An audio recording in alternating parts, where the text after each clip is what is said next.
The Little Mermaid by Hans Christian Andersen. Far out in the ocean, the water is as blue as the petals of the loveliest cornflower, and as clear as the purest glass. But it is very deep, too. It goes down deeper than any anchor rope will go, and many steeples would have to be stacked, one on top of another, to reach from the bottom to the surface of the sea. It is down there that the sea folk live. Now don't suppose that there are any bare white sands at the bottom of the sea. No, indeed. The most marvelous trees and flowers grow down there, with such pliant stalks and leaves that the least stir in the water makes them move about as though they were alive. All sorts of fish, large and small, dart among the branches, just as birds flit through the trees up here. From the deepest spot in the ocean rises the palace of the Sea King. Its walls are made of coral, and its high-pointed windows of the clearest amber. But the roof is made of mussel shells that open and shut with the tide.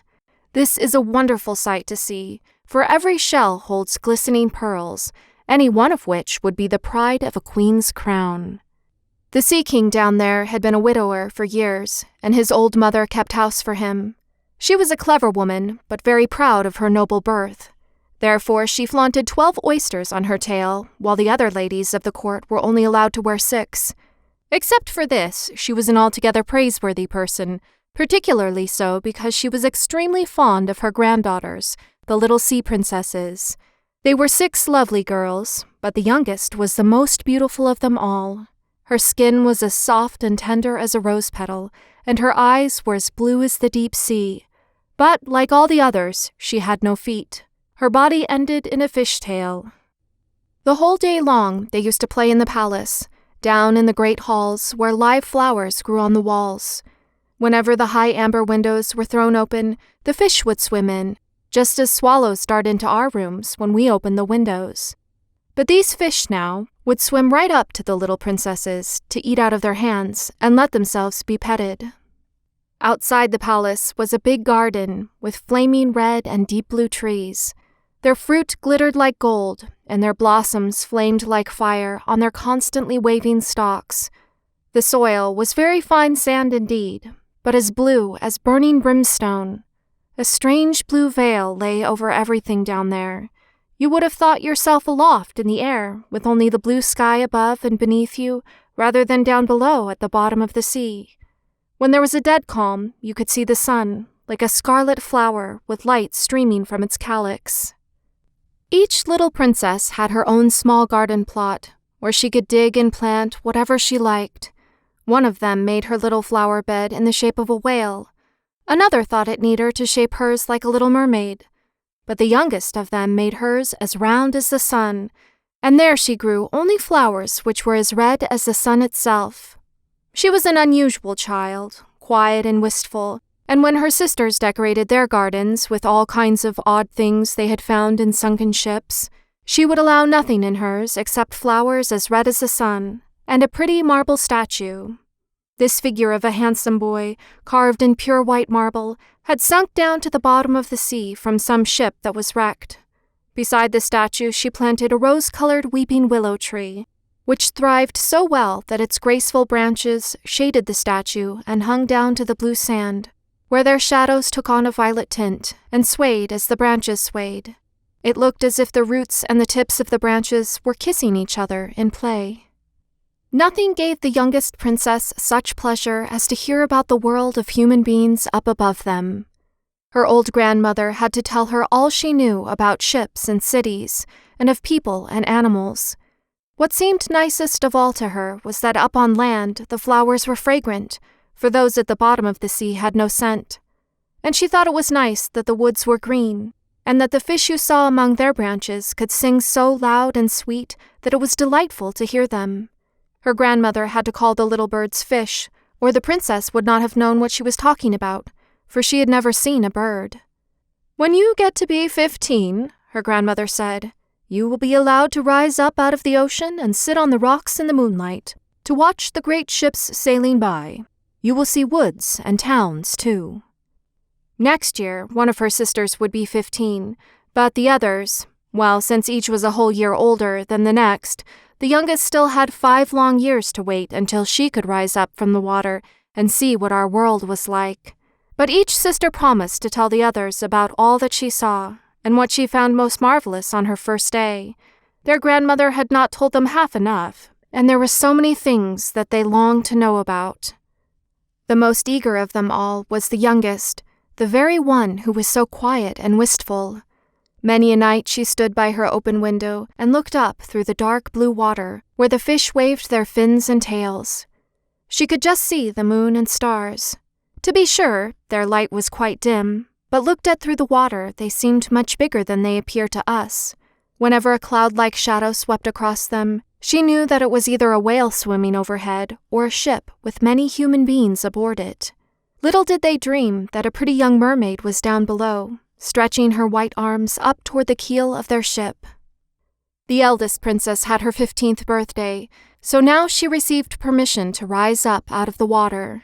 When she got back, she had 100 things to tell her sisters about, but the most marvelous thing of all, she said, was to lie on a sandbar in the moonlight when the sea was calm, and to gaze at the large city on the shore, where the lights twinkled like hundreds of stars, to listen to music, to hear the chatter and clamor of carriages and people, to see so many church towers and spires, and to hear the ringing bells. Because she could not enter the city, that was just what she most dearly longed to do. Oh, how intently the youngest sister listened! After this, whenever she stood at her open window at night and looked up through the dark blue waters, she thought of that great city, with all its clatter and clamor, and even fancied that in these depths she could hear the church bells ring. The next year, her second sister had permission to rise up to the surface and swim wherever she pleased. She came up just at sunset, and she said this spectacle was the most marvelous sight she had ever seen. The heavens had a golden glow, and as for the clouds, she could not find words to describe their beauty. Splashed with red and tinted with violet, they sailed over her head. But much faster than the sailing clouds were the wild swans in a flock. Like a long white veil trailing above the sea, they flew toward the setting sun. She too swam toward it, but down it went, and all the rose-colored glow faded from the sea and sky. The following year, her third sister ascended, and as she was the boldest of them all, she swam up a broad river that flowed into the ocean. She saw gloriously green, vine-colored hills. Palaces and manor houses could be glimpsed through the splendid woods. She heard all the birds sing, and the sun shone so brightly that often she had to dive under the water to cool her burning face. In a small cove she found a whole school of mortal children, paddling about in the water quite naked. She wanted to play with them, but they took fright and ran away. Then along came a little black animal. It was a dog, but she had never seen a dog before. It barked at her so ferociously that she took fright herself and fled to the open sea. But never could she forget the splendid woods, the green hills, and the nice children who could swim in the water, although they didn't wear fishtails. The fourth sister was not so venturesome. She stayed far out among the rough waves, which she said was a marvelous place. You could see all around you for miles and miles, and the heavens up above you were like a vast dome of glass. She had seen ships, but they were so far away that they looked like seagulls. Playful dolphins had turned somersaults, and monstrous whales had spouted water through their nostrils, so that it looked as if hundreds of fountains were playing all around them. Now the fifth sister had her turn. Her birthday came in the winter time, so she saw things that none of the others had seen. The sea was a deep green color, and enormous icebergs drifted about. Each one glistened like a pearl, she said, but they were more lofty than any church steeple built by man. They assumed the most fantastic shapes and sparkled like diamonds. She had seated herself on the largest one, and all the ships that came sailing by sped away as soon as the frightened sailor saw her there, with her long hair blowing in the wind. In the late evening, clouds filled the sky, thunder cracked, and lightning darted across the heavens. Black waves lifted those great bergs of ice on high, where they flashed when the lightning struck. On all the ships the sails were reefed, and there was fear and trembling. But quietly she sat there upon her drifting iceberg and watched the blue forked lightning strike the sea. Each of the sisters took delight in the lovely new sights when she first rose up to the surface of the sea. But when they became grown-up girls, who were allowed to go wherever they liked, they became indifferent to it. They would become homesick, and in a month they said that there was no place like the bottom of the sea where they felt so completely at home. On many an evening, the older sisters would rise to the surface, arm in arm, all 5 in a row. They had beautiful voices, more charming than those of any mortal beings. When a storm was brewing and they anticipated a shipwreck, they would swim before the ship and sing most seductively of how beautiful it was at the bottom of the ocean, trying to overcome the prejudice that the sailors had against coming down to them. But people could not understand their song and mistook it for the voice of the storm. Nor was it for them to see the glories of the deep. When their ship went down, they were drowned, and it was as dead men that they reached the Sea King's palace. On the evenings when the mermaids rose through the water like this, arm in arm, their youngest sister stayed behind, all alone, looking after them and wanting to weep. But a mermaid has no tears, and therefore she suffers so much more. "Oh, how I do wish I were 15, she said. "I know I shall love that world up there and all the people who live in it." And at last she too came to be 15. "Now I'll have you off my hands," said her grandmother, the old Queen Dowager. "Come, let me adorn you like your sisters." In the little maid's hair she put a wreath of white lilies, each petal of which was formed from half a pearl. And the old queen let 8 big oysters fasten themselves to the princess's tail, as a sign of her high rank. "But that hurts," said the little mermaid. "You must put up with a good deal to keep up appearances," her grandmother told her.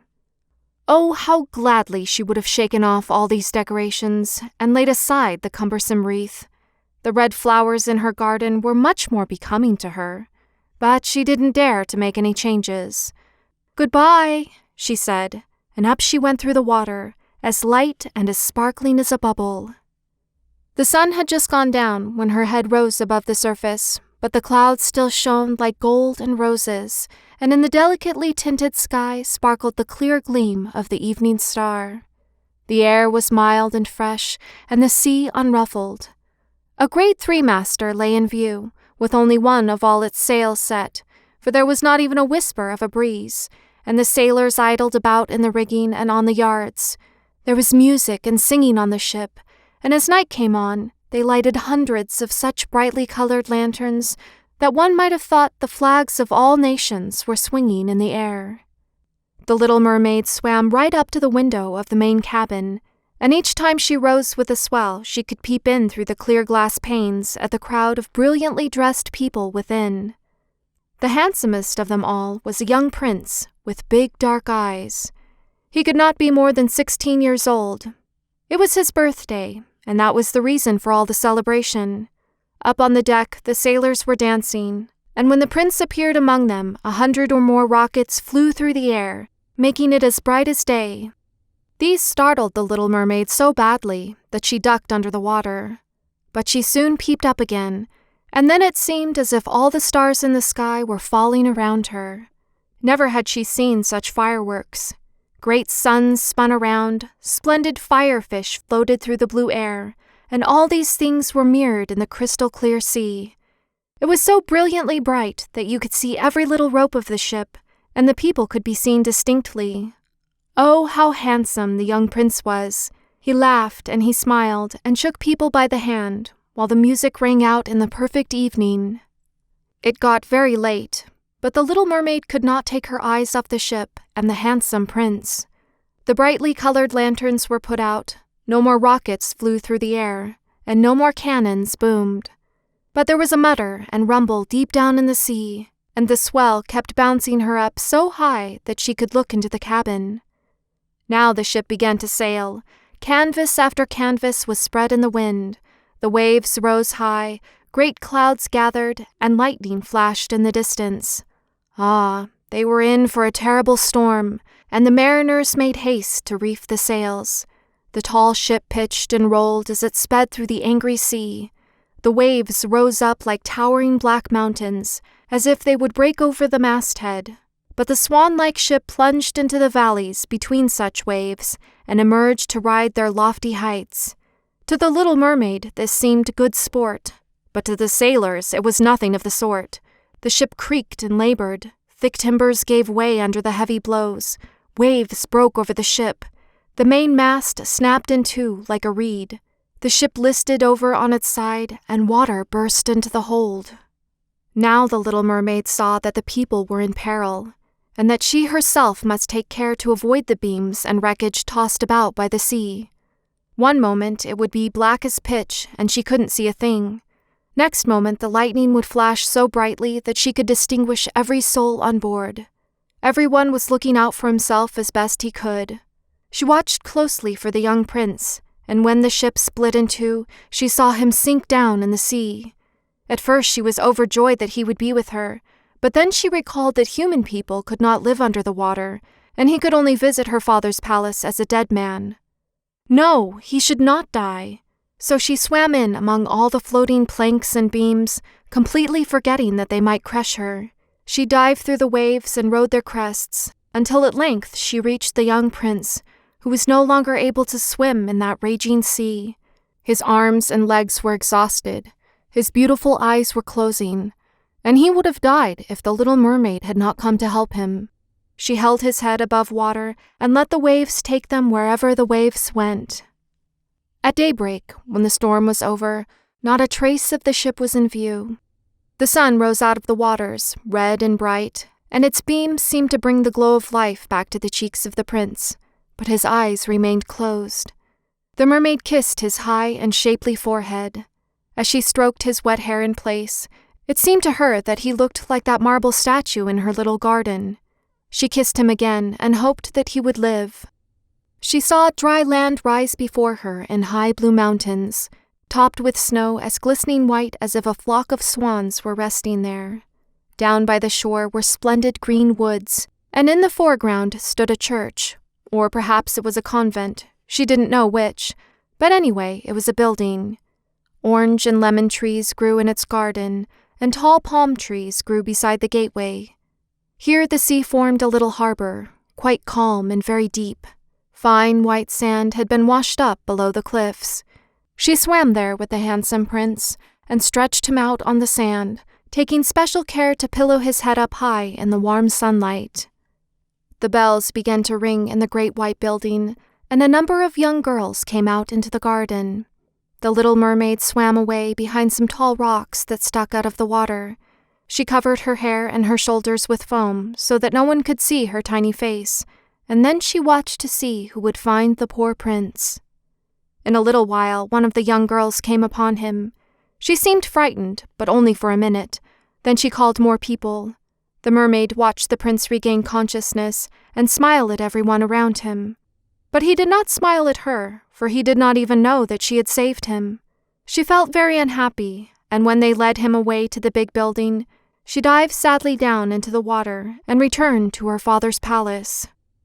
She had always been quiet and wistful, and now she became much more so. Her sisters asked her what she had seen on her first visit up to the surface, but she would not tell them a thing.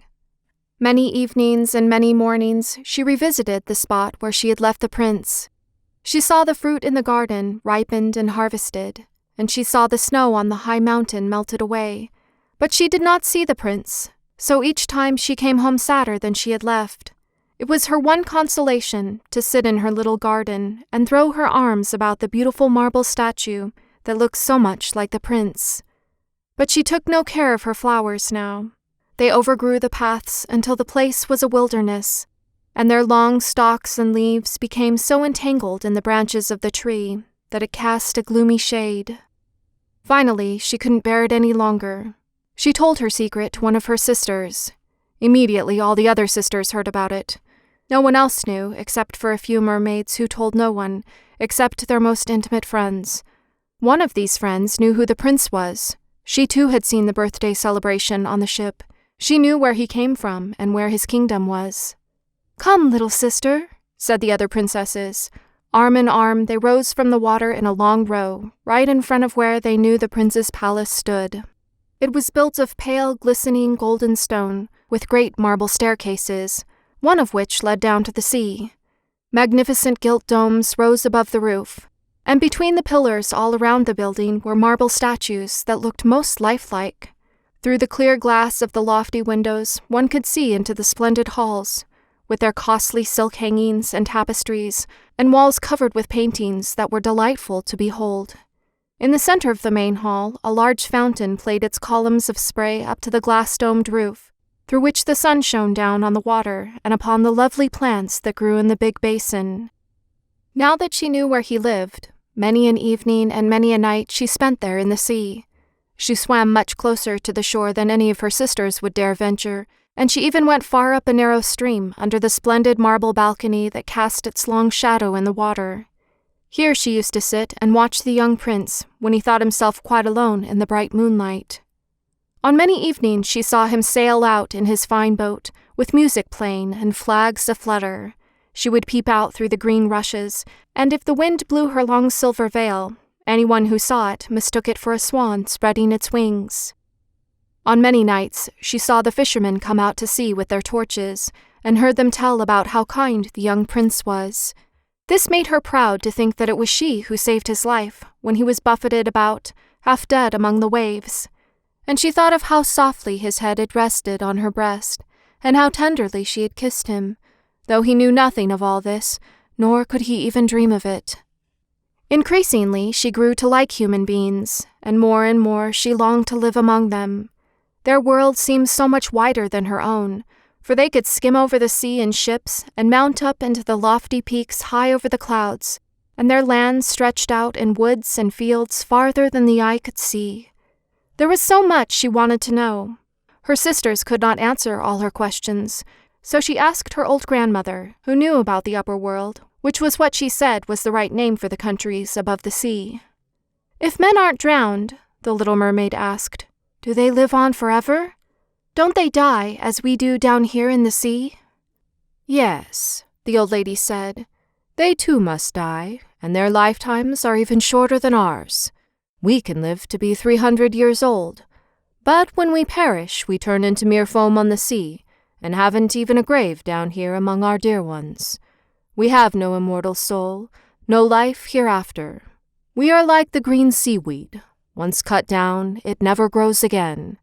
Human beings, on the contrary, have a soul which lives forever, long after their bodies have turned to clay. It rises through thin air, up to the shining stars. Just as we rise through the water to see the lands on earth, so men rise up to the beautiful places unknown, which we shall never see." "Why weren't we given an immortal soul?" the Little Mermaid sadly asked. "I would gladly give up my 300 years if I could be a human being only for a day, and later share in that heavenly realm." "You must not think about that," said the old lady. "We fare much more happily and are much better off than the folk up there." "Then I must also die and float as foam upon the sea, not hearing the music of the waves, and seeing neither the beautiful flowers nor the red sun. Can't I do anything at all to win an immortal soul?" "No," her grandmother answered, "not unless a human being loved you so much that you meant more to him than his father and mother. If his every thought and his whole heart cleave to you, so that he would let a priest join his right hand to yours, and would promise to be faithful here and throughout all eternity, then his soul would dwell in your body, and you would share in the happiness of mankind. He would give you a soul and yet keep his own. But that can never come to pass. The very thing that is your greatest beauty here in the sea, your fishtail, would be considered ugly on land. They have such poor taste that to be thought beautiful there you have to have 2 awkward props which they call legs." The Little Mermaid sighed and looked unhappily at her fishtail. "Come, let us be gay," the old lady said. "Let us leap and bound throughout the 300 years that we have to live. Surely that is time and to spare, and afterwards we shall be glad enough to rest in our graves. We are holding a court ball this evening." This was a much more glorious affair than is ever to be seen on earth. The walls and the ceiling of the great ballroom were made of massive but transparent glass. Many hundreds of huge rose-red and grass-green shells stood on each side in rows, with blue flames that burned in each shell, illuminating the whole room and shining through the walls so clearly that it was quite bright in the sea outside. You could see the countless fish, great and small, swimming toward the glass walls. On some of them, the scales gleamed purplish red, while others were silver and gold. Across the floor of the hall ran a wide stream of water, and upon this the mermaids and mermen danced to their own entrancing songs. Such beautiful voices are not to be heard among the people who live on land. The Little Mermaid sang more sweetly than anyone else, and everyone applauded her. For a moment her heart was happy, because she knew she had the loveliest voice of all, in the sea or on the land. But her thoughts soon strayed to the world up above. She could not forget the charming prince, nor her sorrow that she did not have an immortal soul like his. Therefore she stole out of her father's palace, and, while everything there was song and gladness, she sat sadly in her own little garden. Then she heard a bugle call through the water, and she thought, "That must mean he is sailing up there. He whom I love more than my father or mother. He of whom I am always thinking, and in whose hands I would so willingly trust my lifelong happiness. I dare do anything to win him and to gain an immortal soul.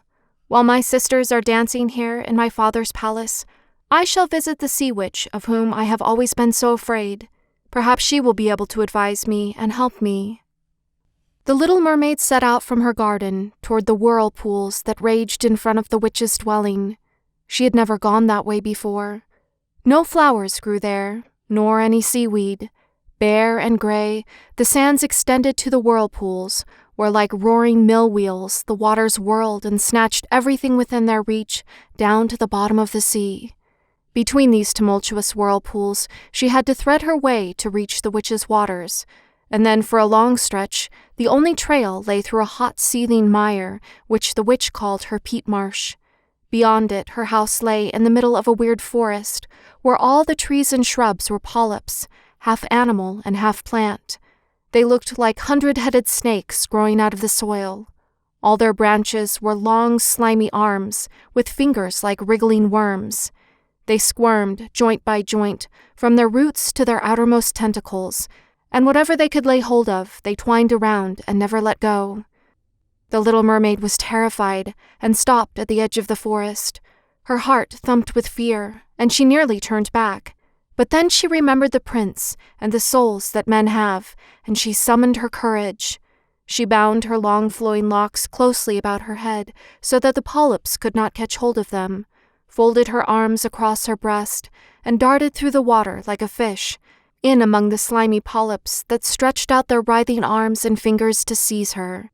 She saw that every one of them held something that it had caught with its hundreds of little tentacles, and to which it clung as with strong hoops of steel. The white bones of men who had perished at sea and sunk to these depths could be seen in the polyps' arms. Ships' rudders and seamen's chests and the skeletons of land animals had also fallen into their clutches, but the most ghastly sight of all was a little mermaid whom they had caught and strangled. She reached a large muddy clearing in the forest, where big fat water snakes slithered about, showing their foul, yellowish bellies.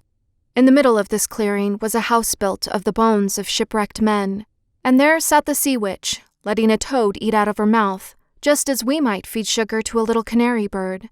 She called the ugly fat water snakes her little chickabiddies, and let them crawl and sprawl about on her spongy bosom. "I know exactly what you want," said the sea witch. "It is very foolish of you, but just the same you shall have your way, for it will bring you to grief, my proud princess. You want to get rid of your fishtail and have 2 props instead, so that you can walk about like a human creature, and have the young prince fall in love with you, and win him and an immortal soul besides."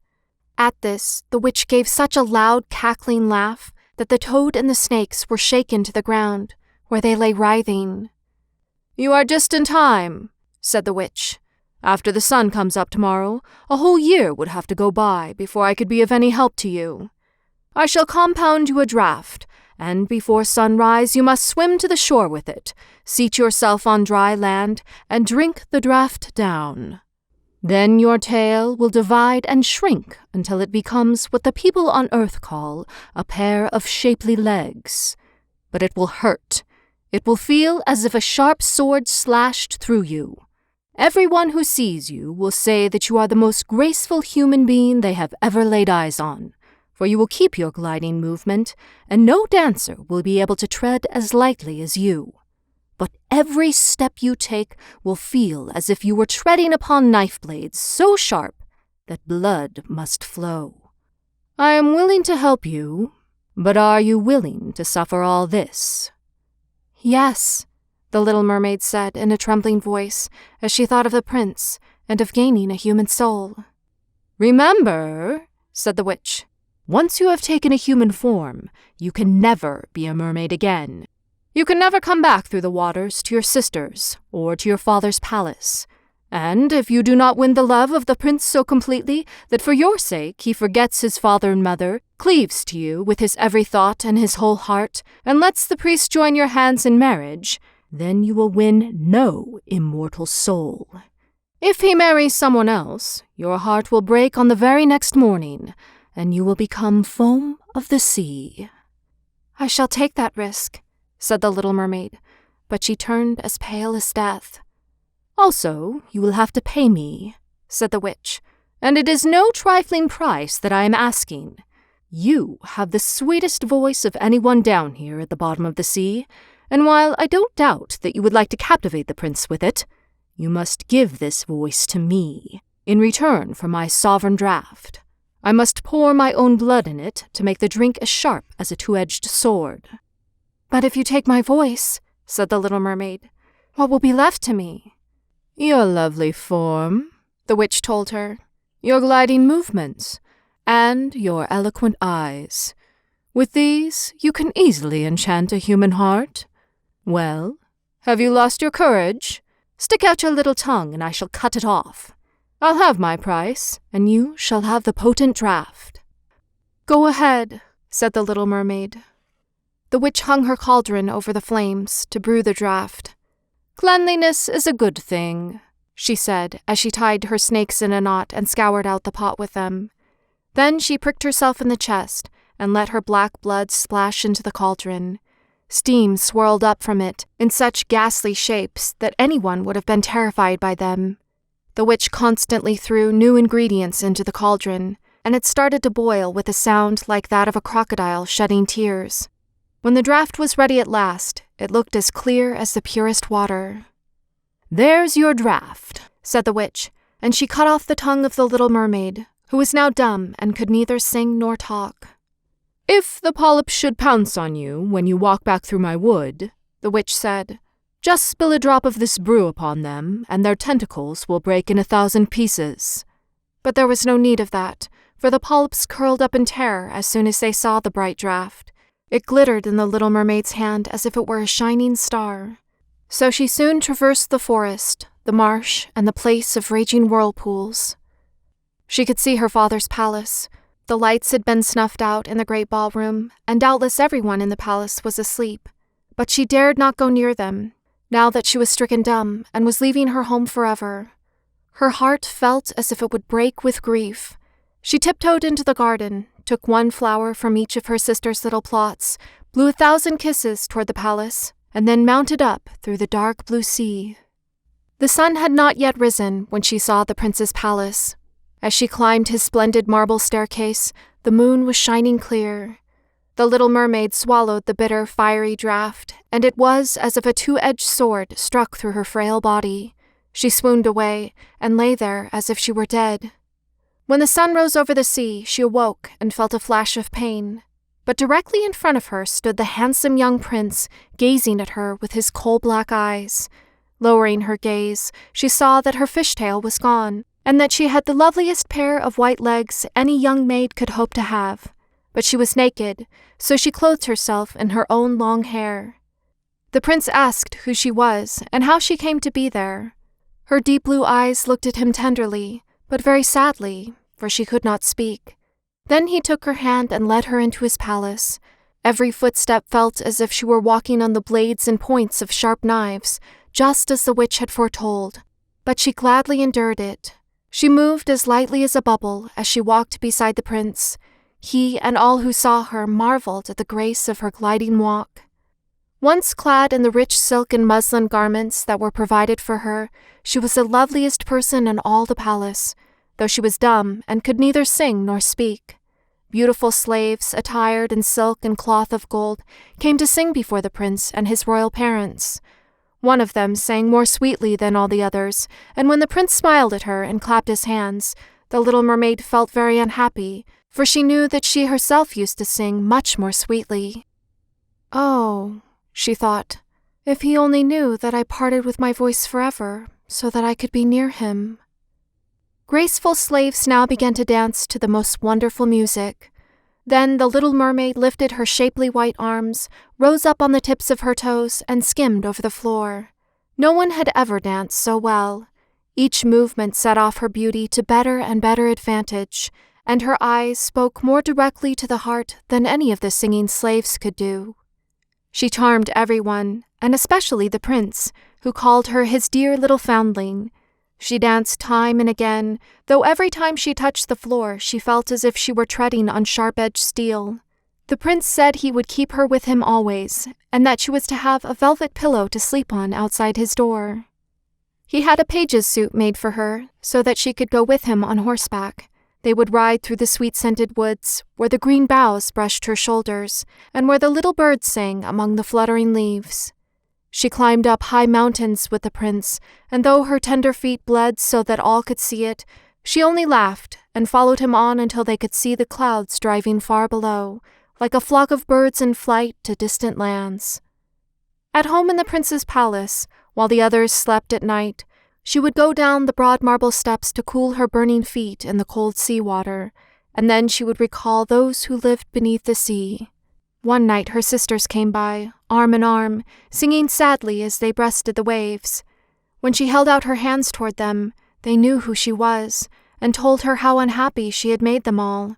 They came out to see her every night after that, and once, far, far out to the sea, she saw her old grandmother, who had not been up to the surface this many a year. With her was the Sea King, with his crown upon his head. They stretched out their hands to her, but they did not venture so near the land as her sisters had.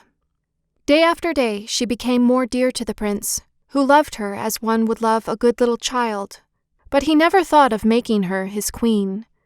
Yet she had to be his wife, or she would never have an immortal soul, and on the morning after his wedding she would turn into foam on the waves. "Don't you love me best of all?" the little mermaid's eyes seemed to question him, when he took her in his arms and kissed her lovely forehead. "Yes, you are most dear to me," said the prince, "for you have the kindest heart. You love me more than anyone else does, and you look so much like a young girl I once saw, but never shall find again. I was on a ship that was wrecked, and the waves cast me ashore near a holy temple, where many young girls performed the rituals. The youngest of them found me beside the sea and saved my life. Though I saw her no more than twice, she is the only person in all the world whom I could love. But you are so much like her that you almost replace the memory of her in my heart. She belongs to that holy temple, therefore it is my good fortune that I have you. We shall never part." Alas, he doesn't know it was I who saved his life, the little mermaid thought. I carried him over the sea to the garden where the temple stands. I hid behind the foam and watched to see if anyone would come. I saw the pretty maid he loves better than me. A sigh was the only sign of her deep distress, for a mermaid cannot cry. He says that the other maid belongs to the holy temple. She will never come out into the world, so they will never see each other again. It is I who will care for him, love him, and give all my life to him. Now rumors arose that the prince was to wed the beautiful daughter of a neighboring king, and that it was for this reason he was having such a superb ship made ready to sail. The rumor ran that the prince's real interest in visiting the neighboring kingdom was to see the king's daughter, and that he was to travel with a lordly retinue. The little mermaid shook her head and smiled, for she knew the prince's thoughts far better than anyone else did. "I am forced to make this journey," he told her. I must visit the beautiful princess, for this is my parents' wish. But they would not have me bring her home as my bride against my own will, and I can never love her. She does not resemble the lovely maiden in the temple as you do, and if I were to choose a bride, I would sooner choose you, my dear mute foundling with those telling eyes of yours." And he kissed her on the mouth, fingered her long hair, and laid his head against her heart so that she came to dream of mortal happiness and an immortal soul. "I trust you aren't afraid of the sea, my silent child," he said as they went on board the magnificent vessel that was to carry them to the land of the neighboring king. And he told her stories of storms, of ships becalmed, of strange deep-sea fish, and of the wonders that divers have seen. She smiled at such stories, for no one knew about the bottom of the sea as well as she did. In the clear moonlight, when everyone except the man at the helm was asleep, she sat on the side of the ship gazing down through the transparent water, and fancied she could catch glimpses of her father's palace. On the topmost tower stood her old grandmother, wearing her silver crown and looking up at the keel of the ship through the rushing waves. Then her sisters rose to the surface, looked at her sadly, and wrung their white hands. She smiled and waved, trying to let them know that all went well and that she was happy. But along came the cabin boy, and her sisters dived out of sight so quickly that the boy supposed the flash of white he had seen was merely foam on the sea. Next morning the ship came into the harbor of the neighboring king's glorious city. All the church bells chimed, and trumpets were sounded from all the high towers, while the soldiers lined up with flying banners and glittering bayonets. Every day had a new festivity, as one ball or levee followed another. But the princess was still to appear. They said she was being brought up in some faraway sacred temple, where she was learning every royal virtue. But she came at last. The Little Mermaid was curious to see how beautiful this princess was, and she had to grant that a more exquisite figure she had never seen. The princess's skin was clear and fair, and behind the long, dark lashes, her deep blue eyes were smiling and devoted. "It was you," the prince cried. "You are the one who saved me when I lay like a dead man beside the sea." He clasped the blushing bride of his choice in his arms. "Oh, I am happier than a man should be," he told his little mermaid. "My fondest dream, that which I never dared to hope, has come true. You will share in my great joy, for you love me more than anyone does." The little mermaid kissed his hand and felt that her heart was beginning to break, for the morning after his wedding day would see her dead and turned to watery foam. All the church bells rang out, and heralds rode through the streets to announce the wedding. Upon every altar, sweet-scented oils were burned in costly silver lamps. The priests swung their censers, the bride and the bridegroom joined their hands, and the bishop blessed their marriage. The little mermaid, clothed in silk and cloth of gold, held the bride's train, but she was deaf to the wedding march and blind to the holy ritual. Her thought turned on her last night upon earth, and on all she had lost in this world. That same evening, the bride and bridegroom went aboard the ship. Cannons thundered and banners waved. On the deck of the ship, a royal pavilion of purple and gold was set up, and furnished with luxurious cushions. Here the wedded couple were to sleep on that calm, clear night. The sails swelled in the breeze, and the ship glided so lightly that it scarcely seemed to move over the quiet sea. All nightfall, brightly colored lanterns were lighted, and the mariners merrily danced on the deck. The little mermaid could not forget that first time she rose from the depths of the sea, and looked on such pomp and happiness. Light as a swallow pursued by his enemies, she joined in the whirling dance. Everyone cheered her, for never had she danced so wonderfully. Her tender feet felt as if they were pierced by daggers, but she did not feel it. Her heart suffered far greater pain. She knew that this was the last evening that she ever would see him for whom she had forsaken her home and family, for whom she had sacrificed her lovely voice and suffered such constant torment, while he knew nothing of all these things. It was the last night that she would breathe the same air with him, or look upon the deep waters or the star-fields of the blue sky. A never-ending night, without thought and without dreams, awaited her who had no soul and could not get one. The merrymaking lasted long after midnight, yet she laughed and danced on despite the thought of death she carried in her heart. The prince kissed his beautiful bride, and she toyed with his coal-black hair, Hand in hand, they went to rest in the magnificent pavilion. A hush came over the ship. Only the helmsman remained on deck, as the Little Mermaid leaned her white arms on the bulwarks and looked to the east to see the first red hint of daybreak, for she knew that the first flash of the sun would strike her dead. Then she saw her sisters rise up among the waves. They were as pale as she, and there was no sign of their lovely long hair that the breezes used to blow. It had all been cut off. "We have given our hair to the witch," they said, "so that she would send you help and save you from the death tonight. She gave us a knife. Here it is. See the sharp blade? Before the sun rises, you must strike it into the prince's heart, and when his warm blood bathes your feet, they will grow together and become a fishtail. Then you will be a mermaid again, able to come back to us in the sea, and live out your 300 years before you die and turn into dead sea salt foam.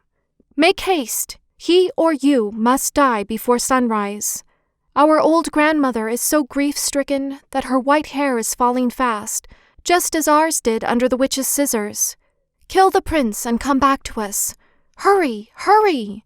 See that red glow in the heavens? In a few minutes the sun will rise, and you must die."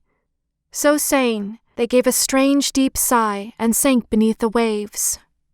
The Little Mermaid parted the purple curtains of the tent and saw the beautiful bride asleep with her head on the prince's breast.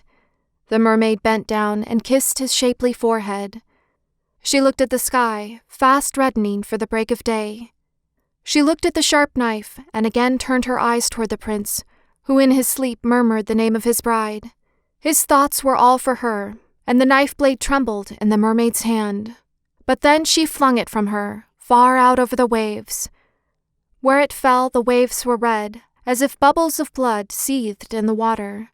With eyes already glazing as she looked once more at the prince, hurled herself over the bulwarks into the sea, and felt her body dissolve in foam.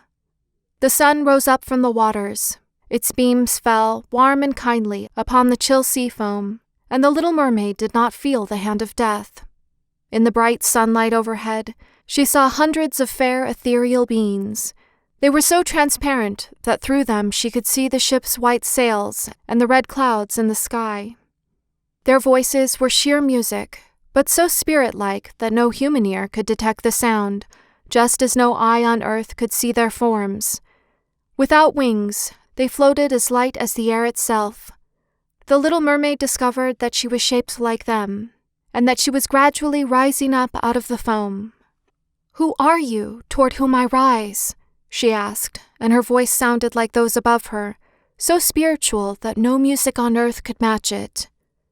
"We are the daughters of the air," they answered.